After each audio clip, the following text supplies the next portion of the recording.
The Egyptians left a remarkable legacy. Their monuments and great works of art still astound us today.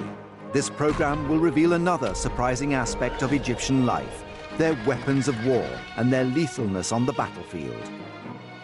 Archaeologists have found evidence of some of the most incredible ancient battles ever fought, changing much of what we thought we knew about the ancients. This is the story of the battle for supremacy between the superpowers of the ancient world.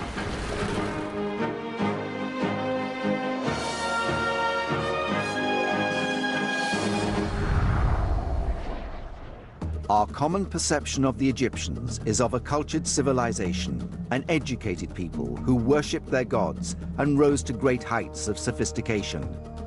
Yet there is fascinating new evidence which reveals that they were also a warfaring people who developed advanced weapon-making techniques, including flexible metal body armor and deadly axes and swords. Some of these weapons would be used for the very first time in history, and some of the battles they fought were on a truly massive scale. The greatest of all was the magnificent Battle of Kadesh, fought between the Egyptians, commanded by Ramses II, and the Hittites, led by King Muwatalli. It's the first human conflict that we have any sort of detailed records for. Even by today's standards, it was a huge battle with thousands of charioteers.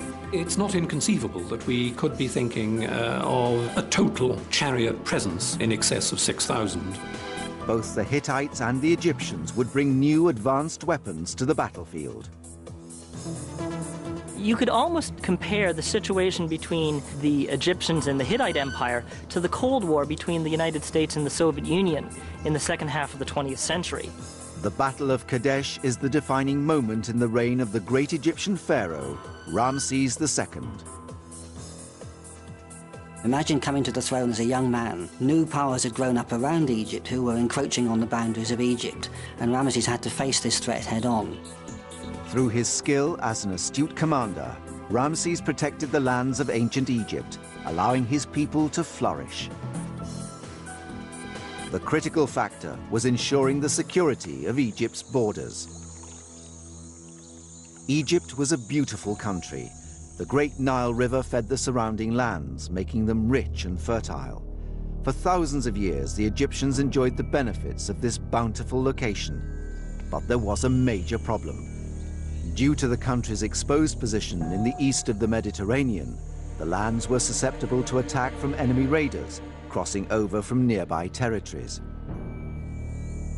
If I could choose a place to live in antiquity, I think Egypt would be the place to live. And one of the main reasons is because Egypt had plenty of food. In the Bible, you read stories of people traveling to Egypt because there's famine in their own country. By around 1200 BC, the Egyptians had a powerful neighbor who posed a specific threat. The hostile civilization, the mighty Hittites.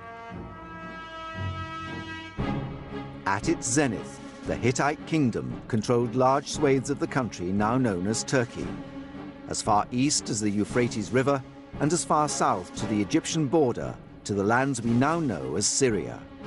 The earliest record of their existence is from 1900 BC, and they were a powerful force for over 700 years. Yet their magnificent empire was almost lost to history. For thousands of years, little was known of their civilization, until a series of remarkable discoveries were made in Hattusha, Turkey, in 1905. This amazing site is still producing a constant stream of evidence of weapons and ancient architecture. Archaeologists have now used the data to recreate these imposing city walls, giving us a glimpse of the impressive size and power of the city. The empire, the state, can document its power by building and sustaining these large monumental walls. Some features of these walls are maybe comparable to present-day representative buildings like, let's say, the White House in Washington or other state buildings all over the world, which are also built to represent and document the power of a given state. We now know how important the ancient city of Hattusha was and what a military powerhouse the Hittites had become. They had to have a large, powerful, well-trained and well-organized army. It was one of the key factors in their policy. Archaeologists have discovered some rare and intriguing finds which show the Hittites' level of craftsmanship in their weaponry, including superb bronze arrow and spearheads, cutting knives, and an extremely well-preserved 3,000-year-old axe head. One particularly revealing find is a magnificent stone carving found on a wall 10 miles north of Hattusha, which shows the curved swords used by the Hittites in battle. These gods are depicted all the same, holding a sickle sword. We think that the sickle sword is a significant weapon of the Hittite army.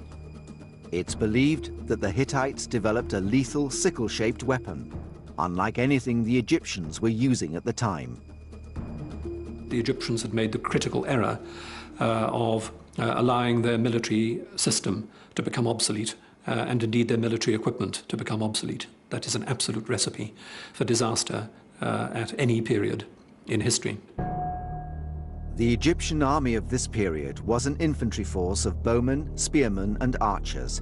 For thousands of years, the Egyptians hadn't needed to significantly develop their weapons, as their enemies were no more advanced than themselves. But all this would change when they came into major conflict with the Hittites. The stockpile of Egyptian weapons would be severely tested. Weapons such as the mace. Housed in the Ashmolean Museum in Oxford is one of the earliest mace heads ever found. This stunning weapon is known as the mace head of King Scorpion. This 3,000-year-old beautifully carved mace head was used in ceremonies, yet other simpler versions were used to smash heads open on the battlefield. The technology for putting the hole in the middle of the mace is really quite phenomenal. What they do is they heat the rock, they drop water on it, a few droplets at a time, just enough to cause a small crack. Then you can chip the crack away and you can repeat it and repeat it and repeat it, and eventually there is a hole in the middle which can then be worked smooth.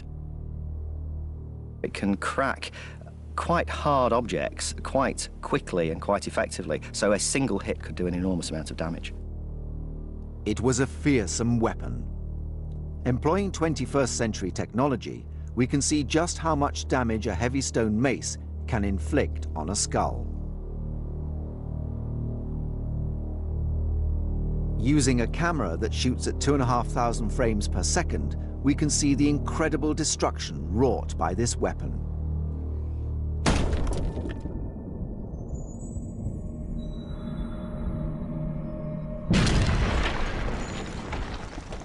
For thousands of years, it was wielded by Egyptians in battle as one of the most important weapons they used against invading enemies.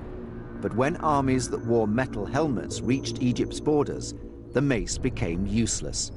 Strong helmets constructed from a composite of metals protected enemies against the mace. Having seen the effects of the mace on an animal skull, now see how much damage it inflicts on a metal helmet.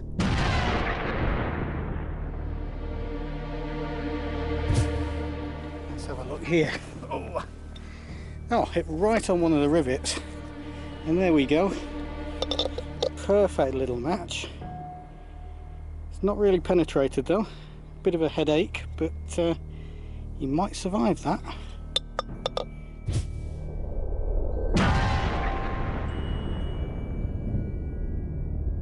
By the 13th century BC, the Egyptian army had become weak against well-protected enemy forces and fell behind in the developing ancient arms race.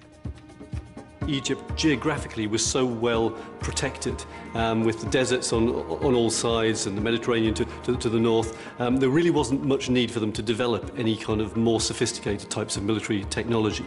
However, later on, when they came under threat from the Kerma culture in the south in Africa and from Syria-Palestine in the northeast, at that stage, they simply had to develop more sophisticated types of military technology. They had to catch up with the other cultures who were their rivals in creating an empire in northeast Africa and in Syria-Palestine.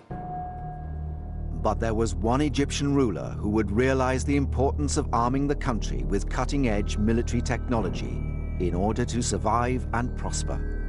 For Ramesses II to remain a dominant player in the ancient world at the time, it was absolutely crucial that he stayed abreast of the times. His army needed to be on a par with the Hittite army. New, powerful weapons which could inflict great carnage had to be made. Weapons such as the penetrative.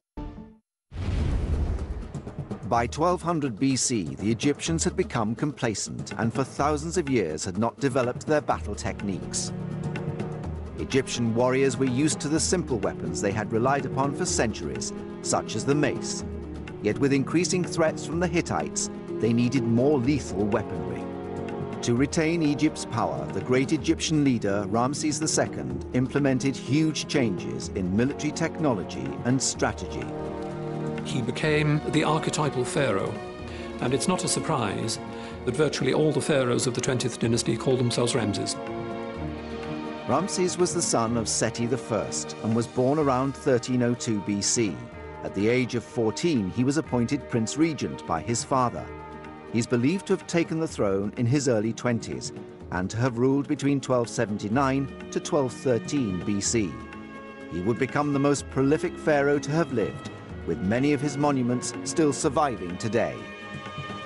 These include the famous rock-cut temple at Abu Simbel, the stunning decorative hall in Karnak, and the mortuary temple, the Ra Museum, at Thebes. Even after thousands of years, the splendor of these sites still confounds modern architects and engineers. Ramses II was an ambitious ruler who wanted to seize new territories as well as protecting those he already held. His army had to be just as well armed as those of his aggressive neighbors. One of the first things that Ramesses had to do was to face a new threat to Egypt, and this was the Hittite Empire. They were the new emerging power in the Middle East, and they were attacking the boundaries of Egypt and disrupting the trade into Egypt. Under Ramses, Egypt began by capturing, then adapting its enemies' weapons. In 1720 BC, it was invaded by a warring people called the Hyksos. After defeating them, the Egyptians took their more advanced weapons and copied them. The princes from Thebes had driven out the Hyksos from Egypt, but they'd learnt by experience that they were able to adopt and adapt the weapons that had come into Egypt at this time. And from that point on, for a foreign foe approaching the Egyptian army, they knew they were facing the latest technology and the best weapons. One of the most dangerous weapons developed by the Egyptians was the penetrative axe. In the Cairo Museum is a spectacular example of a 3,500-year-old ceremonial axe. The expertise of the weapon maker was so fine that it is still sharp today. The melding of different metals to make stronger weapons was the key factor. In Herefordshire, blacksmith Steve Blewett uses techniques unchanged for thousands of years. During the Egyptian period, new metal compounds were used in weaponry to make them stronger. Every small improvement gave the army an advantage.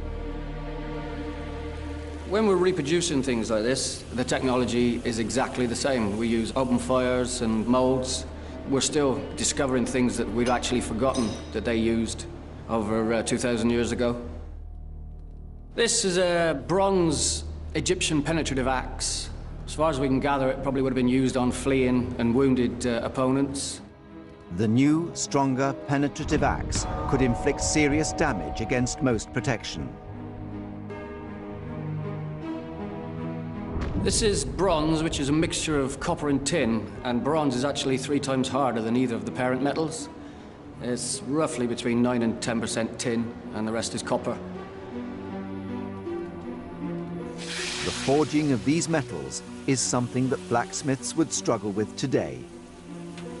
Previous to that, they were only using copper, which could also be work hardened, but it lost its edge a lot faster, and it didn't cast so well as bronze. Some of the workmanship involved is, you know, we would struggle to do it today. The use of bronze ensured that the axe heads were stronger and would keep their sharp edges for longer. In the right hands, they were lethal. Egyptologists are now beginning to understand the advanced metallurgy behind weapon technology in Egyptian times. This is a replica of an ancient Egyptian battle axe, and it dates to the period of the New Kingdom, which is the time of Thutmose III and Ramesses II. Now, it's very easy to look at museum objects in glass cases and look at them as nice objects in their own right, but it's easy to forget.